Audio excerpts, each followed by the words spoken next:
The heavy oak doors of Courtroom 4B in the King County Superior Court slammed shut, sealing the fate of 3 people.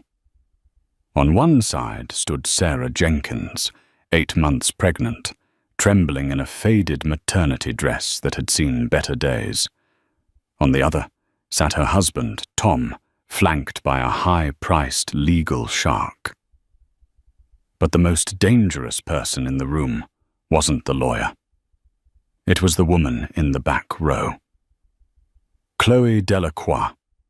The mistress sat with a satisfied smirk painted on her red lips, checking her watch as if waiting for a show to begin. She thought she had won.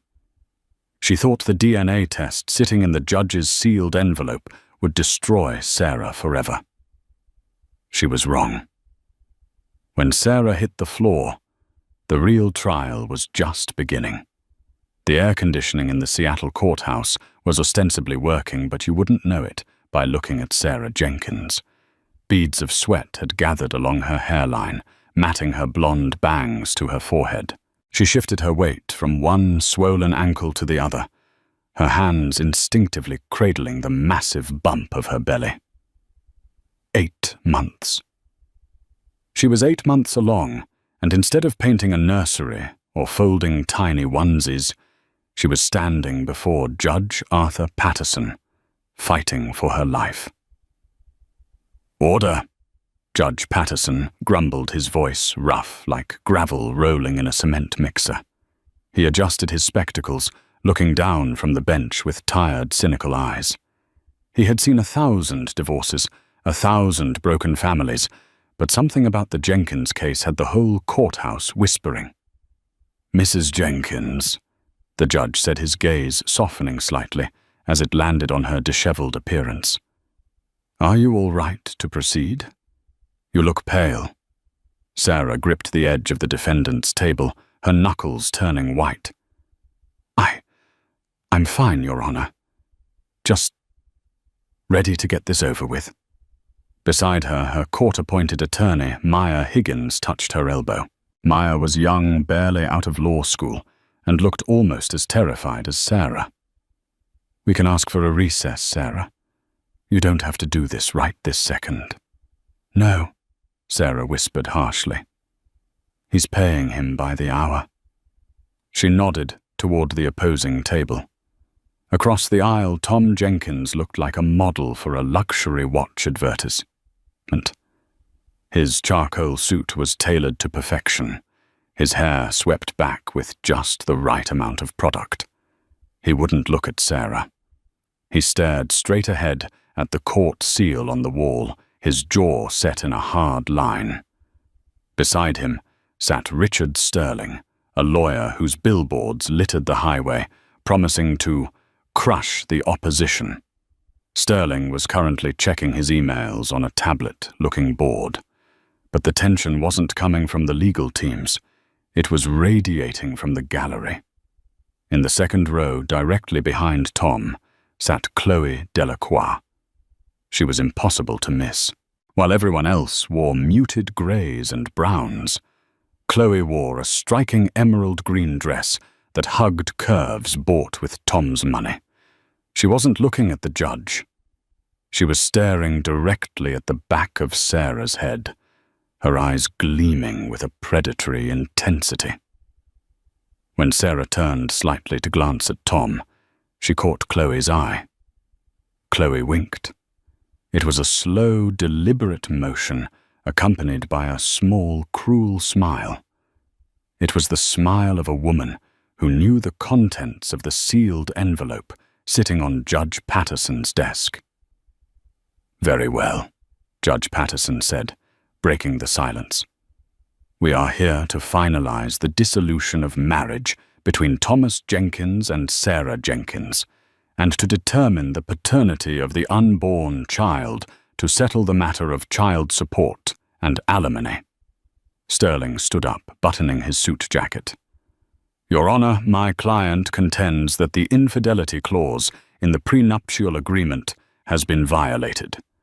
We have evidence suggesting that the child misses Jenkins's carrying is not Mr. Jenkins's heir. Therefore, we move for immediate dismissal of all alimony claims and a complete severance of financial ties." Sarah felt the room tilt. The buzzing in the fluorescent lights above grew louder, sounding like a swarm of angry hornets. Not his heir. The words echoed in her head. "That is a lie?" Maya Higgins shot up, her voice cracking. "My client has been faithful for the entirety of the marriage. This is a tactic to starve a pregnant woman into submission. We shall see." Sterling drawled, his voice oily. "The court ordered a prenatal DNA test. The results are right there." He pointed a manicured finger at the envelope. Judge Patterson picked up the envelope.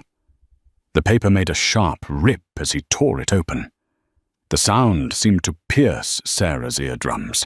Her heart began to hammer against her ribs, a frantic, erratic rhythm. Thump, thump, thump, thump. The heat in the room spiked. The walls, panelled in dark wood, seemed to stretch and warp, closing in on her. She looked at Tom, desperate for him to turn around to offer one shred of the kindness he had shown her when they first met 5 years ago. "Tom, please," she thought. "Look at me. Look at our baby." Tom remained a statue. But Chloe. Chloe leaned forward. She was practically vibrating with excitement. She whispered something into the back of Tom's neck, and for a split second, Tom flinched. "The results." Judge Patterson began unfolding the document. He adjusted his glasses again. "Indicate that the probability of paternity is—" Sarah didn't hear the rest. A wave of black nausea rolled over her. The floor seemed to drop away. Her breath hitched, catching in a throat that felt like it was closing up. "Sarah." Maya's voice sounded like it was coming from underwater. Sarah tried to reach for the water pitcher on the table, but her hand swiped through empty air. Her knees buckled. There was no grace to it, no slow descent. She dropped like a stone. Crack! Her head hit the wooden railing of the defendant's box with a sickening thud before her body slumped to the carpeted floor. "Sarah!" Maya screamed. "Bailiff, call the paramedics!" Judge Patterson bellowed, abandoning his bench and rushing down. The courtroom erupted into chaos. The bailiff was on his radio instantly. Maya was on her knees, cradling Sarah's head. "She's not breathing. I think she's not breathing." Tom finally turned. He stood up so fast, his heavy oak chair clattered backward and fell over. "Sarah." He took a step towards the aisle, his face draining of color. "Sarah." "Sit down, Tom." Chloe hissed, grabbing his wrist with a grip of iron. Her voice was low, devoid of concern. "Don't you dare go over there. It's a trick. She's acting. Look at her.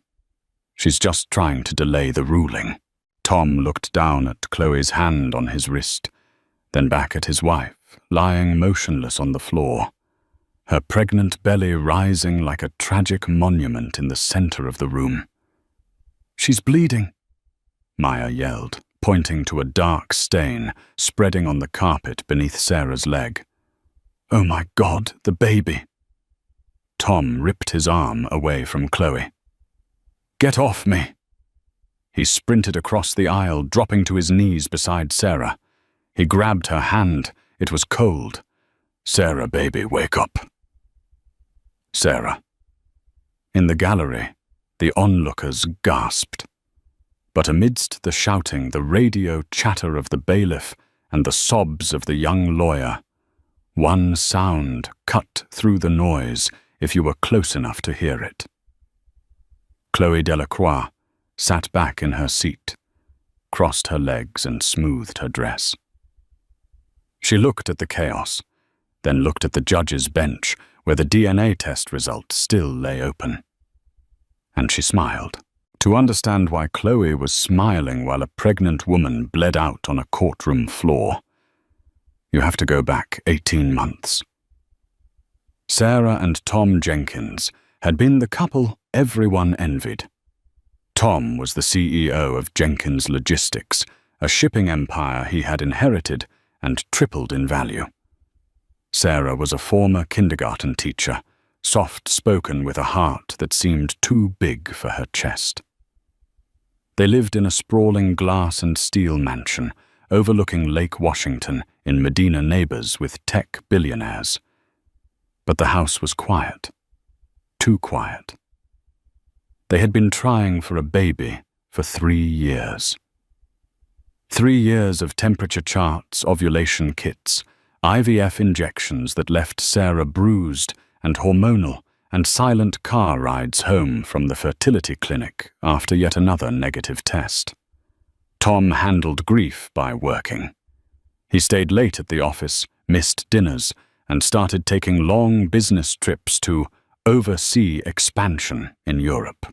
Sarah handled grief by trying harder, making the home perfect, turning herself into the ideal wife, hoping that if she created the perfect nest, the bird would finally come. Then came the gala. It was the annual Night for Sight charity ball in downtown Seattle. Sarah wore a modest blue gown that she felt uncomfortable in. Tom was agitated, checking his phone every 30 seconds.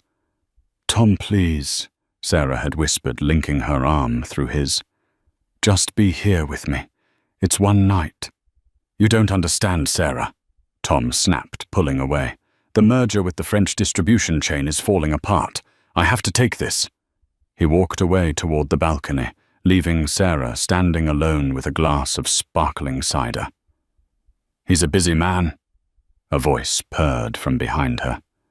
Sarah turned to see a woman who looked like she had walked out of a Bond movie.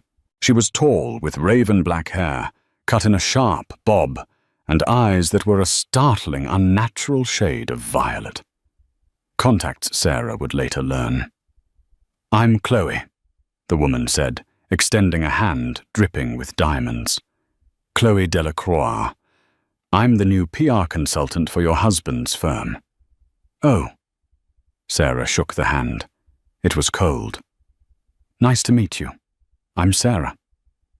"I know who you are," Chloe said, her eyes scanning Sarah from head to toe, lingering on her waistline. "The wife, the teacher, the one who keeps the home fires burning." There was an insult hidden in the tone, buried under layers of polite society gloss. "I try," Sarah said, forcing a smile. "Tom talks about you," Chloe said, stepping closer. "He says you're very sweet, but that you're tired, that the baby thing is wearing you both down." Sarah stiffened.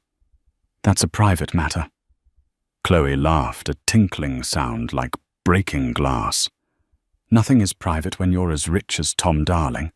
Besides, men like Tom. They need vitality. They need energy. They don't like sadness." Before Sarah could respond, Tom returned. But he didn't go to Sarah. He walked straight to Chloe. "Did you get the file?" Tom asked Chloe, ignoring his wife completely. "Sent it to your private server." Chloe smiled, placing a hand familiarly on Tom's bicep. She squeezed. "You're welcome." Tom looked at Chloe with a mixture of hunger and relief, an expression Sarah hadn't seen directed at her in years. Over the next 6 months, Sarah became a ghost in her own marriage. Tom stopped coming home for dinner entirely. His shirts smelled of a perfume that was musky and expensive Chloe's scent. Credit card bills showed charges for hotels in Paris, Milan, and New York on dates when Tom was supposed to be at logistics conferences in Ohio. Sarah wasn't stupid. She knew, but she was paralyzed by fear. If she left him, where would she go? Her family was gone. She had no income, and she still loved him, or at least the memory of him. Then the miracle happened. It was a rainy Tuesday in November. Sarah felt nauseous over the smell of coffee. She took the test, her hands shaking so hard she almost dropped it. 2 pink lines. She sat on the bathroom floor and wept. It had happened naturally. No doctors, no needles. Just a miracle. She couldn't wait to tell Tom. This would fix everything. A baby was what he wanted. A baby would bring him back. She cooked his favorite meal, roast lamb with rosemary, and waited. 8:13 p.m. 900 and 1000 pound at 11:30 and the front door opened. Tom stumbled in, smelling of scotch and that same musky perfume. "Tom!" Sarah ran to him, beaming. "I have news. Incredible news." Tom looked at her, his eyes glassy. He looked exhausted, but also angry. "I have news too, Sarah." "You go first," she said, her heart fluttering.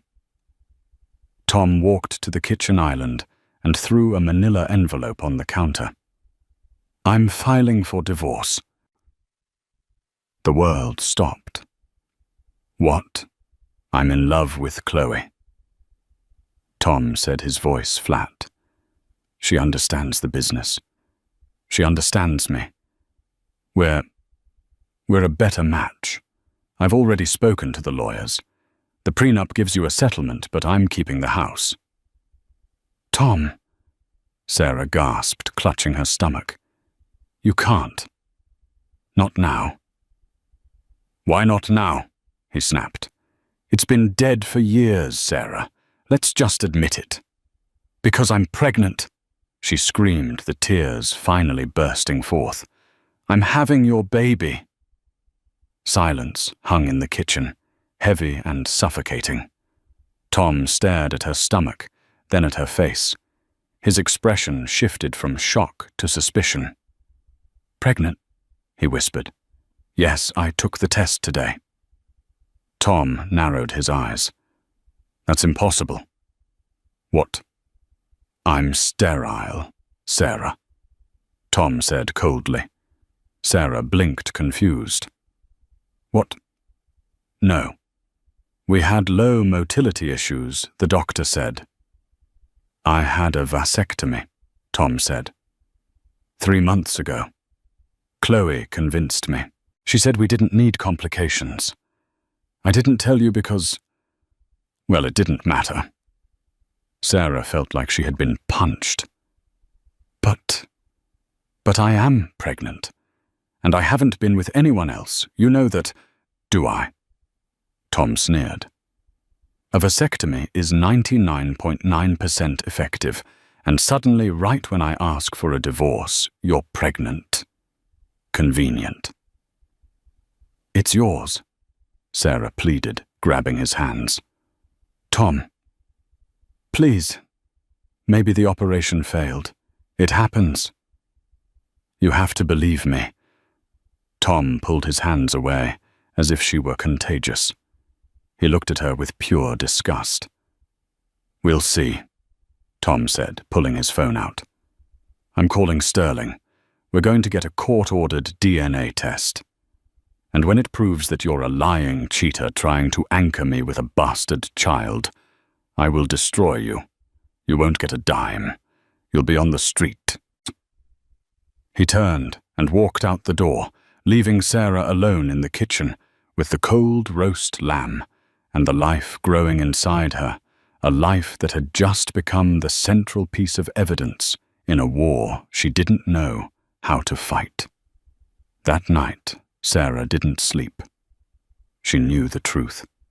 She knew the baby was Tom's.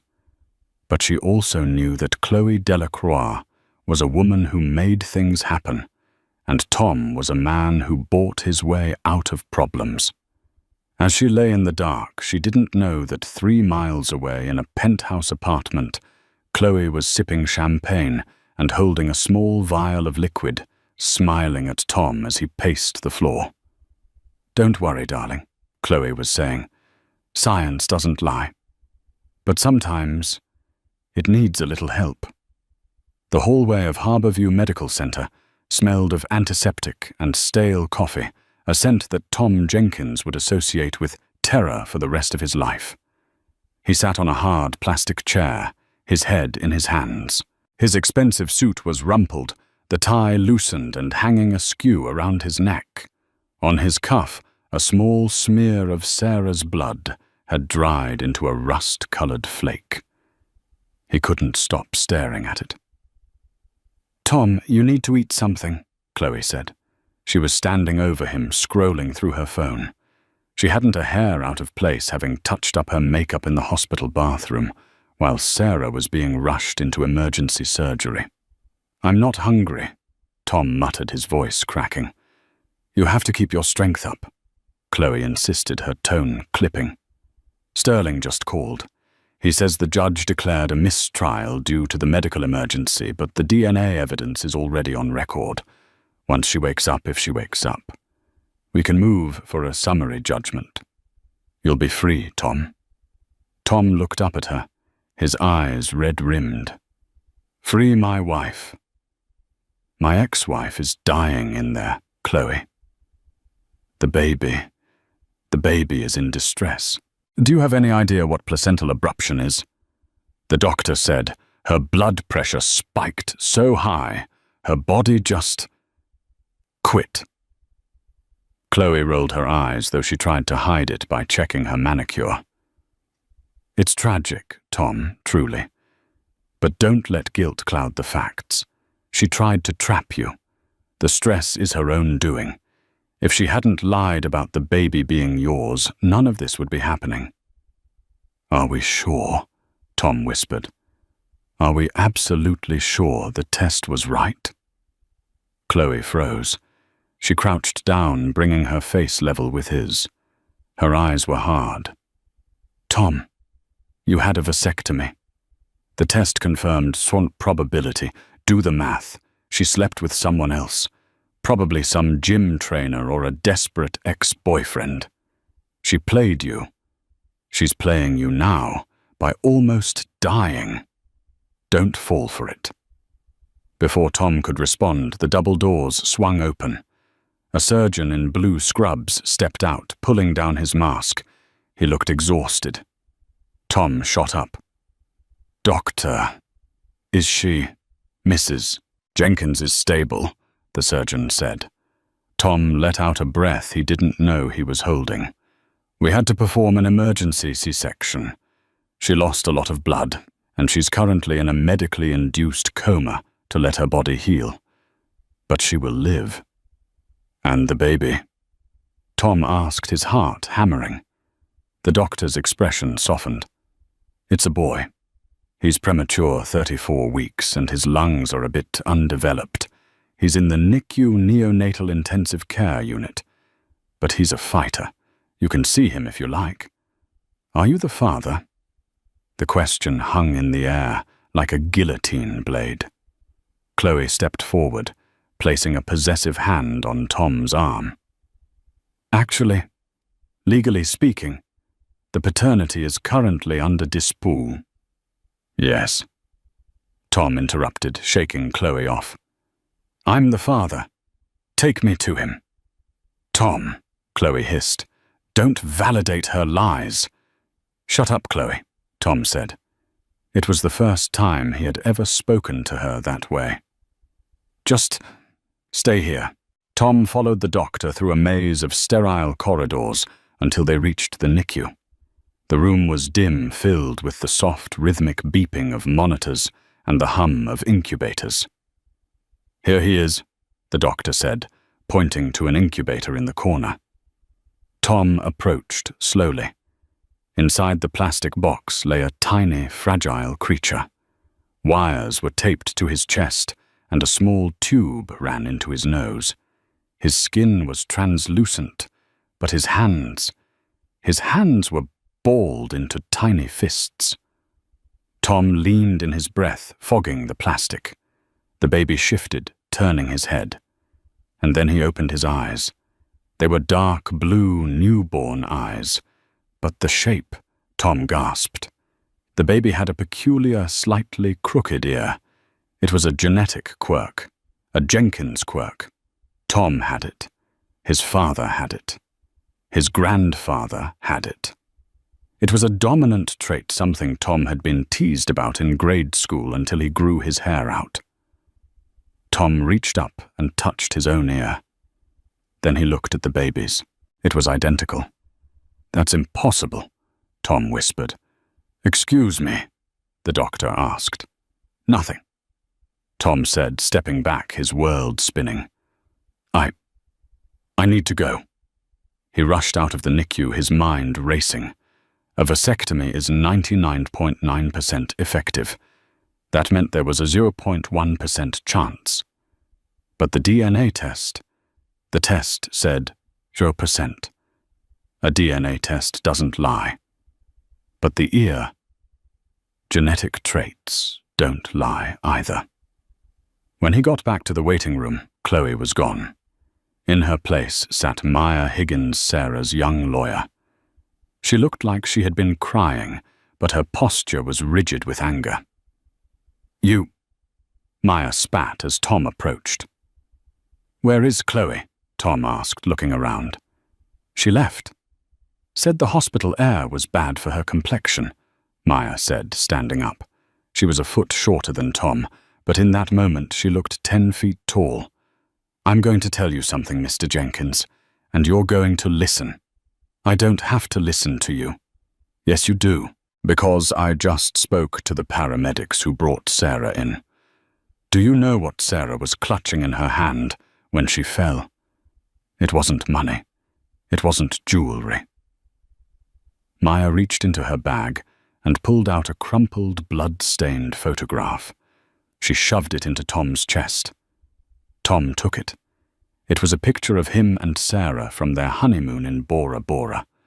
On the back, in Sarah's handwriting, it said, "To the father of our miracle. I love you no matter what." She wrote that this morning. Maya said, her voice shaking. She was going to give it to you after the hearing. She believed with every fiber of her being that the test would prove her innocence. A guilty woman doesn't faint from shock when the truth comes out. Tom. A guilty woman runs. Sarah fainted because her heart broke. Tom stared at the photo. The bloodstain covered his own smiling face. "The test said," Tom stammered. "I don't care what the test said," Maya shouted, drawing the attention of a passing nurse. She lowered her voice to a lethal whisper. "Tests can be faked. Samples can be swapped. But that woman in there, she has loved you for 5 years, and that woman you're sleeping with—" She smiled when Sarah hit the floor. "I saw it. Everyone saw it." Maya stepped closer. "I'm going to prove it, Tom. I'm going to prove the test was rigged. And when I do, I hope you have a good lawyer, because God won't forgive you for this." Maya turned and marched toward the elevators, leaving Tom standing alone in the hallway, clutching the bloody photograph with the image of his son's crooked ear burning in his mind. Maya Higgins was out of her depth, and she knew it. She was 26, barely out of law school, handling low-asset divorces and traffic tickets. She wasn't equipped to fight Richard Sterling, and she certainly wasn't equipped to take on a conspiracy. But she had something Sterling didn't have: righteous indignation. The morning after the collapse, Maya sat in a greasy diner in the industrial district of Seattle. The rain hammered against the window, blurring the neon sign outside. Across from her sat a man who looked like he was made of old leather and cigarette smoke. Frank Miller was a relic. A former homicide detective who had been pushed out of the force for being too stubborn, he now ran a private investigation firm that mostly handled insurance fraud. "So," Frank grunted, stirring his black coffee. "Let me get this straight. You want me to prove a DNA lab, one of the most secure facilities in the state, fudged a result for a high-profile client?" "Yes," Maya said. sliding a manila envelope across the table. "This is everything I have. Sarah's medical records, the timeline, and this." She pulled out a printout of Chloe Delacroix's social media. "Who's the femme fatale?" Frank asked, picking up the picture. "The mistress, Chloe Delacroix. She's the one pulling the strings. Look at the timestamp on this photo." Frank squinted. The photo showed Chloe holding a glass of champagne, captioned, "Celebrating a big win before the game even starts." "It was posted 2 hours before the court hearing," Maya said. "How did she know she won?" "The DNA results were in a sealed envelope. Even the lawyers didn't know." Frank raised an eyebrow. "Lucky guess." She smiled when Sarah collapsed Frank. She winked at Sarah before the judge opened the envelope. She knew. Frank sighed, scratching his stubble. "Okay, it smells. But a smell isn't evidence. If I take this, I need a retainer. And I'm not cheap." "I don't have much," Maya said. She pulled out her checkbook. "But I have $5,000 is a savings. It's yours. Just find the truth." Frank looked at the check, then at the desperate determination in the young lawyer's eyes. He grunted, sliding the check back to her. "Keep your money, kid. If this guy really framed his pregnant wife, I'll take a cut of the settlement when we nail him. Expenses only for now." He grabbed his trench coat. "I'll start with the lab. Helix Diagnostics. I know a guy who used to work security there." 3 days passed. Sarah was still in a coma, her body fighting to recover from the trauma. The baby named Baby Boy Jenkins on his chart was gaining strength, though he remained in the incubator. Tom had practically moved into the hospital. He slept in the waiting room chair. He hadn't answered Chloe's calls in 48 hours. He visited the NICU every 3 hours, staring at the baby's ear, torturing himself with hope and doubt. Meanwhile, Frank Miller was working the streets. He started at Helix Diagnostics. It was a fortress, keycard access cameras everywhere. A frontal assault wouldn't work, so Frank went for the garbage. Literally. He spent 2 nights sitting in his beat-up sedan, watching the employees leave. He noticed a pattern. Most employees walked to the bus stop or drove modest cars. But one technician, a nervous-looking guy with thick glasses, drove a brand-new Porsche Cayenne. "Dr. Alan Prentice," Frank muttered, reading the name on the parking spot. "Junior lab technician. Salary roughly $65,000 a year." Frank ran the plates. The car had been bought 2 weeks ago. Cash. Frank followed Prentice. The guy didn't go home. He went to a high-end underground poker club in Belltown. Frank slipped the bouncer a 50 and went inside. He watched from the bar. Prentice was a terrible player. He was bleeding chips, sweating profusely. Yet every time he lost, he just went to the ATM and pulled out another wad of cash. Frank took a few photos with his phone zoomed in. Prentice was texting someone between hands. Frank noted the time, 11:42 p.m. The next morning, Frank met Maya at her office. "We got a live one," Frank said, tossing the photos on her desk. "Dr. Alan Prentice. He's the one who signed off on the Jenkins sample. Guy is spending money like water. Bought a Porsche, drops $5,000 a night at poker." "Where is he getting the money?" Maya asked. "That's the question. So I pulled his phone records. Don't ask me how." Frank tapped the paper. "Look at this number he texts constantly." Maya looked. It was a burner phone number. Untraceable. "Dead end?" she asked, her shoulders slumping. "Not quite." Frank grinned. "See, Prentice is dumb. He met the owner of the burner phone in person once. CCTV footage from a coffee shop near the lab dated 4 weeks ago. I called in a favor with the shop owner. Frank pulled out a USB drive and plugged it into Maya's laptop. He clicked a video file. Grainy black and white footage appeared. A man sat at a table Prentice. He was fidgeting. A few minutes later, a woman walked in. She was wearing oversized sunglasses and a scarf, but the emerald green coat was unmistakable. "Chloe," Maya breathed. On the screen, Chloe slid a thick white envelope across the table. Prentice took it, peeked inside, and nodded vigorously. Then he handed her something small, a vial. "What is that?" Maya squinted.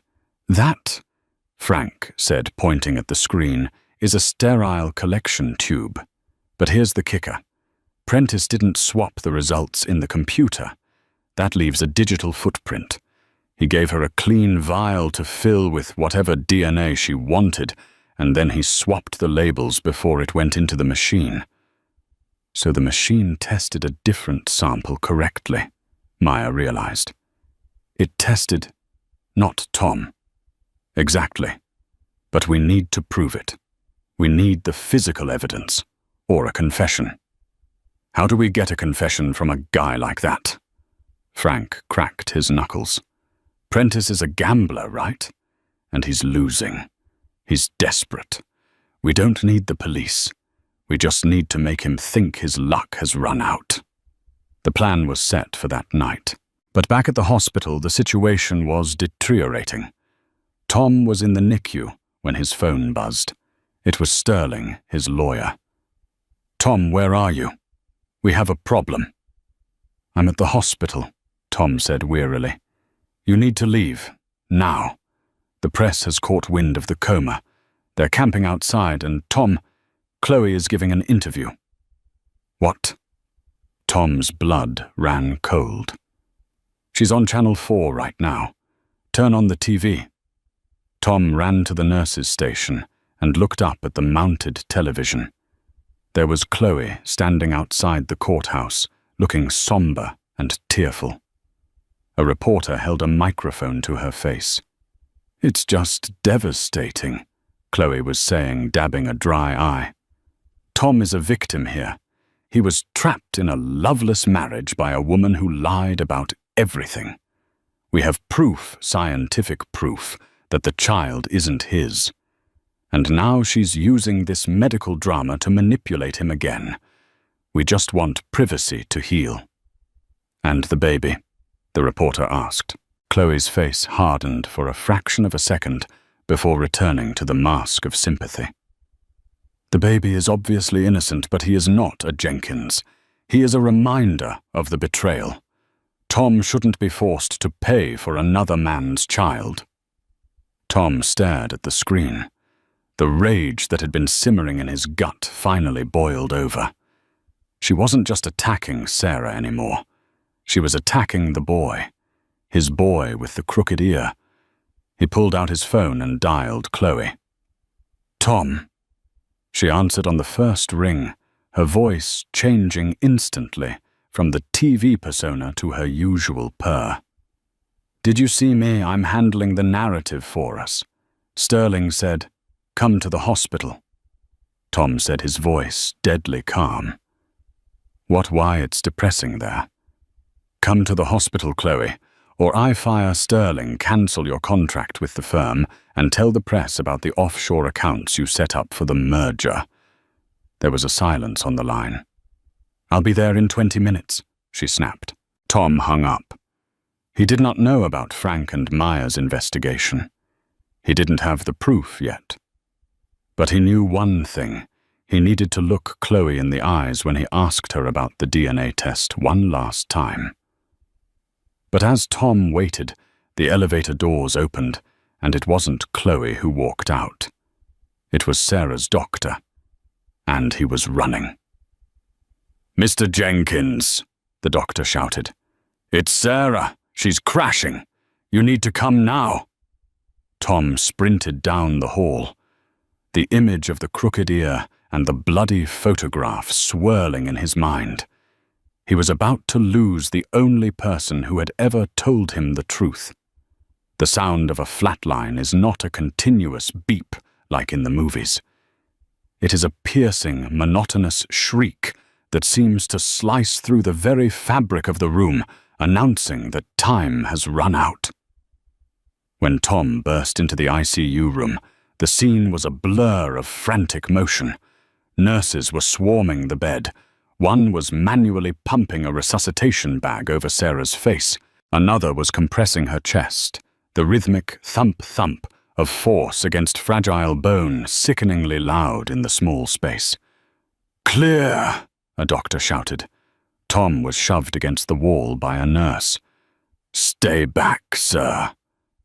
He watched paralyzed as Sarah's body jolted on the bed, her blonde hair fanning out like a halo around her pale, lifeless face. She looked so small, so impossibly young. This is my fault, the thought hammered into Tom's brain. I did this. I killed her. No pulse. Again charged to 200. The doctor commanded. "Sarah, please," Tom whispered, sliding down the wall until he hit the floor. He buried his face in his hands, the image of the bloody photograph burning behind his eyelids. "Don't go. You can't go, I haven't fixed it yet." Thump. Another shock. "We have a rhythm," a nurse called out. "Sinus tachycardia. BP is rising. She's back." The room collectively exhaled. The frenetic energy dissipated into a controlled urgency. The doctor turned to Tom, wiping sweat from his brow. "She threw a clot," the doctor said, his voice grave. "Pulmonary embolism. It's a complication from the C-section and the high blood pressure. We've stabilized her, but she is on a knife's edge, Mr. Jenkins. The next 24 hours are critical. If she wakes up, well, that's a big if." Tom nodded, unable to speak. He stood up on shaky legs and walked to the bedside. He took Sarah's hand. It was limp IV lines taped to the delicate skin he used to kiss. "I'm here," he whispered to her unconscious form. "I saw the baby, Sarah. I saw his ear. I know. I'm so sorry, I know." "Touching," a voice drawled from the doorway. Tom stiffened. The air in the room seemed to drop 10 degrees. He didn't let go of Sarah's hand as he turned his head. Chloe stood there. She looked wildly out of place in the sterile, fluorescent-lit ICU. She was wearing a trench coat over her emerald dress, holding a designer clutch like a shield. Her expression was one of distaste, her nose wrinkled against the smell of disinfectant.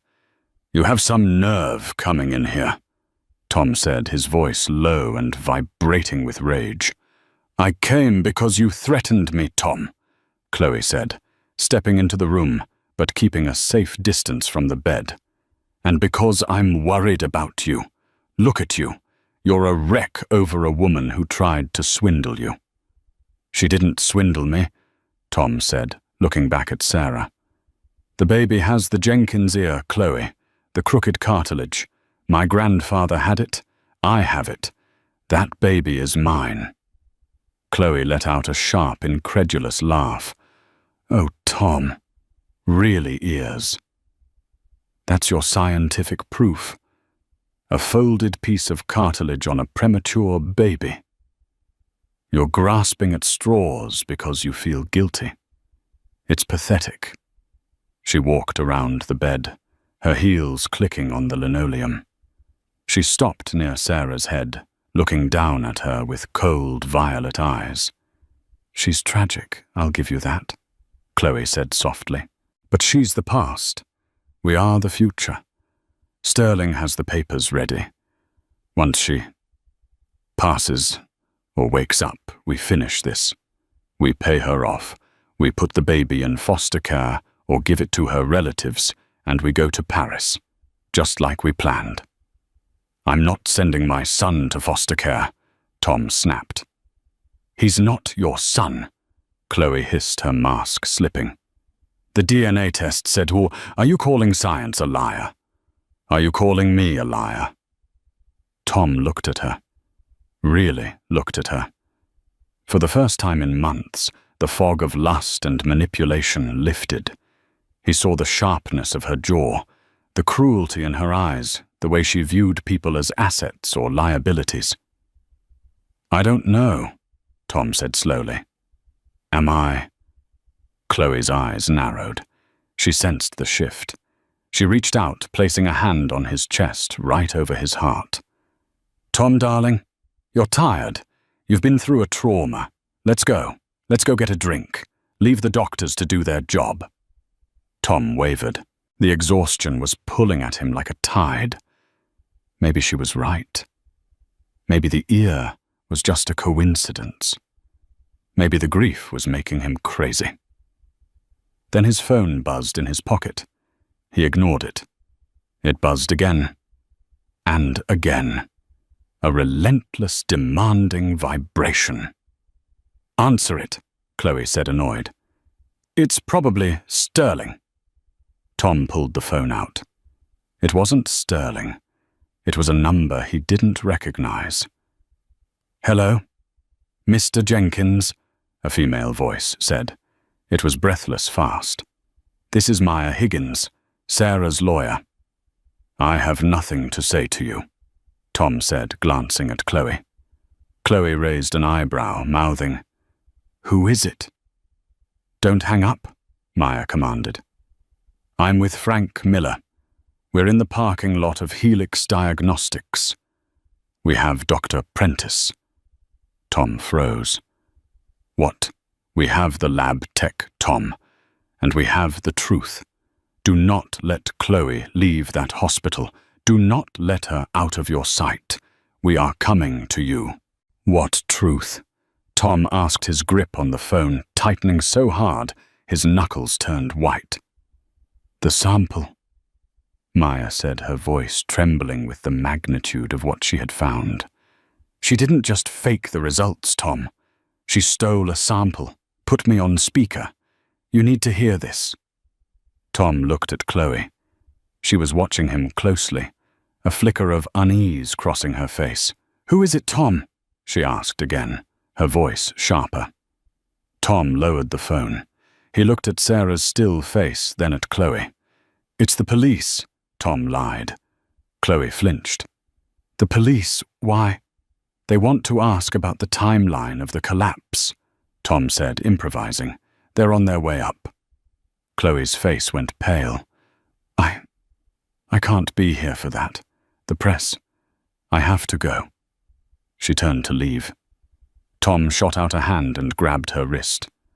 No, he said. You stay. While Sarah fought for her life, Frank Miller was sitting in the back seat of a Porsche Cayenne in a dark parking garage holding a tire iron. Dr. Alan Prentice, the lab tech, had just slid into the driver's seat with his takeout sushi when he saw Frank's grim reflection in the rearview mirror. Drive and you die, Frank grunted. Prentice screamed, dropping his food. Before he could fumble for the door handle, Maya Higgins appeared at his window, her phone camera recording. Dr. Prentice, Maya said, her voice steel. We know about your gambling debts. We have security footage of Chloe Delacroix handing you an envelope of cash 3 days ago. Sarah Jenkins is dying. If she goes, you're looking at accessory to manslaughter. Prentice crumbled instantly. I didn't know she'd get hurt. It was just a divorce tactic. Did you fake the test? Frank barked, leaning forward. She gave me a sample. Prentice wept. She brought a vial of sterile DNA and paid me 20 grand to swap it with Mr. Jenkins' sample before the machine ran it. The machine didn't lie, the sample did. Where is the original sample? Maya demanded. Did you destroy it? No, I kept it in the cryo freezer, just in case I needed leverage. Get us into the lab, Maya ordered. Now. 20 minutes later, inside Helix Diagnostics, Prentice retrieved a frosted vial labeled T. Jenkins Original. Under Frank's watchful eye, he ran a rapid marker panel. The printer chugged. Prentice handed the paper to Maya, his hands shaking. Probability of paternity, 99.98%. It was him. Maya whispered, a sob catching in her throat. It was always him. She dialed Tom immediately. Tom, we ran the real sample. You are the father. Keep Chloe there. We're coming. Back at the hospital, Tom ended the call. His hand trembled, but his voice was deadly calm. The police are on their way, he lied to Chloe. Chloe's face went pale. I can't be here for that. The press. She turned to the door. Tom grabbed her wrist. You're staying. Let go of me, Chloe shrieked, struggling against his grip. You've lost your mind. I'm leaving. She wrenched her arm free and spun around right as the door flew open. Maya stood there, rain-soaked and furious. Behind her, Frank shoved a terrified Dr. Prentice into the room. Chloe froze. Her eyes locked onto the lab tech, and the color drained from her face. Going somewhere, Ms. Delacroix? Maya asked. Who are these people? Chloe stammered, backing toward the window. Tom, call security. Tell him Alan, Maya commanded. Prentice looked at the floor. She paid me, he whispered. She gave me the fake sample to ruin the marriage. The silence in the room was deafening. Tom looked at Chloe, waiting for a denial. Instead, Chloe's posture changed. The terrified victim act vanished. She straightened her spine, smoothed her dress, and let out a cold, cruel laugh. So what? She spat. So what if I did? You were never going to leave her, Tom. You were too weak. I did what was necessary to save you from a boring life with a boring teacher. That baby is my son, Tom said, stepping toward her. That baby is an anchor, Chloe yelled. I'll hire the best lawyers in the city. I'll drag this out for years. You'll never prove it in court. Maya smiled, lifting her phone. The screen glowed red. Actually, you just proved it for us, Maya said. Washington is a one-party consent state for recording in public spaces like an open hospital room. You just confessed to fraud and extortion. Chloe's arrogance shattered. Panic took over. Tom, wait. I did it for us. Frank, Tom said, turning his back on her. Get her out of my sight. Frank stepped forward, grabbing Chloe's arm in a vice grip. Let's go, Princess. I hear orange is the new emerald. As Chloe's screams faded down the hallway, dragged away to face the police, Tom sank onto the edge of Sarah's bed. He picked up her limp hand and pressed it to his forehead, weeping. I'm here, Sarah, he sobbed. I know the truth now. Please, just come back to me. For 3 days, the only sound in Sarah's room was the hiss of the ventilator and the hum of the monitors. Tom didn't leave. He didn't shave. He barely ate. He just held her hand, running his thumb over her wedding ring, the ring he had tried to force her to remove just a week ago. Maya Higgins stopped by every evening. She brought updates on the legal storm brewing outside. Chloe had been denied bail. The DA was throwing the book at her for evidence tampering and attempted fraud. Dr. Prentice had already cut a deal. The Jenkins case was headline news, but Tom didn't care. The only news he wanted was a flutter of eyelids. On the 4th morning, as the sun broke through the grey Seattle clouds, it happened. Sarah's finger twitched against his palm. Tom shot up his heart, pounding. Sarah. Her eyelids fluttered heavy and drugged. Slowly, painfully, they opened. She blinked against the harsh light, her eyes unfocused. She looked around the room, panic rising in her chest, until her gaze landed on Tom. She tried to pull her hand away. a reflex born of the last few months of rejection. "Don't," Tom whispered, his voice cracking. "Please don't pull away." "Where?" Her voice was a rasp, barely a sound. "My baby." "He's fine," Tom said, tears spilling onto his cheeks. "He's perfect. He's in the NICU. He's getting stronger every hour. He has my grandfather's ear, Sarah, the crooked one." Sarah looked at him, confusion clouding her eyes. "But the test." Tom reached into his pocket and pulled out the crumpled paper Maya had given him, the rapid panel from the original sample. He unfolded it and held it up for her to see. Probability of paternity, 99.9998%. "It was a lie," Tom sobbed, pressing his forehead against her hand. "Chloe. She paid the lab tech. She stole the sample. It was all a lie. I was so stupid, Sarah. I was so blind. I let her poison me against the only real thing I ever had." Sarah stared at the paper, then at her husband. She saw the dark circles under his eyes, the stubble, the raw, unfiltered agony of a man who had looked into the abyss of his own mistakes. She didn't smile. She didn't instantly embrace him. The wound was too deep for that. "You left me," she whispered. "You let me fall." "I know." Tom nodded, not making excuses. "I know, and I will spend the rest of my life trying to make up for it. If you want me to leave, I will. I'll give you the house, the money, everything. But please, just let me know, my son, and let me try to earn back 1 ounce of your trust." Sarah looked at the ceiling, tears slipping from the corners of her eyes. She thought about the baby. She thought about the bloody photograph she had held.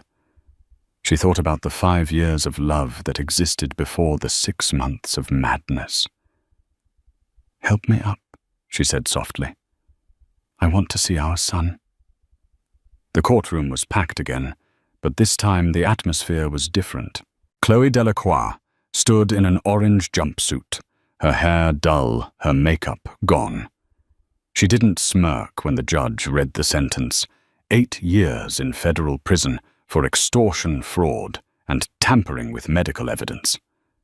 She looked back at the gallery, searching for Tom. But he wasn't there. Tom was at home. The house in Medina was different now. The cold, modern art was gone, replaced by soft rugs and baby toys. In the nursery, Tom sat in a rocking chair, holding 6-month-old Samuel Jenkins. Samuel was chubby happy and had a very distinct crooked left ear. Sarah walked in, carrying 2 mugs of tea. She looked healthy, the color back in her cheeks. She stood in the doorway, watching her husband rock their son. They were still in therapy. They still had hard days where the memory of the betrayal would surface sharp and stinging. Trust is a fragile thing. Once broken, it has to be rebuilt brick by brick. But they were building it. "He's asleep," Tom whispered. "Good." Sarah smiled, walking over and resting a hand on Tom's shoulder. "Because Maya is coming over for dinner. We're celebrating." "Celebrating what?" "She just made partner," Sarah said, "and she's taking on a new case, another underdog." Tom looked up at his wife. He kissed her hand, grateful for the warmth of her skin, a warmth he had almost extinguished. "Tell her I'll open the good wine," Tom said. Sarah leaned down and kissed his forehead. "I already did." That is the incredible twisted story of Sarah and Tom Jenkins. It's a terrifying reminder that the truth often has to fight to be heard, and that sometimes the people closest to us are the ones wearing the best masks. Chloe thought she could buy her reality with money and manipulation, but she forgot one variable, the unbreakable bond of blood and the persistence of a lawyer who refused to give up. Sarah and Tom's journey to healing is far from over, but they have the one thing Chloe never did. Something real. What do you think? If you were Sarah, could you ever truly forgive Tom for what he did? Or is trusting a mistress over your pregnant wife an unforgivable sin, regardless of the DNA trickery? I want to hear your thoughts in the comments below. I read every single one. If you enjoyed this story and want to hear more real-life dramas, shocking court cases and twisted tales of redemption, please smash that like button, subscribe to the channel, and hit the notification bell so you never miss a story. Thanks for watching, and remember, the truth always leaves a trail. See you in the next video.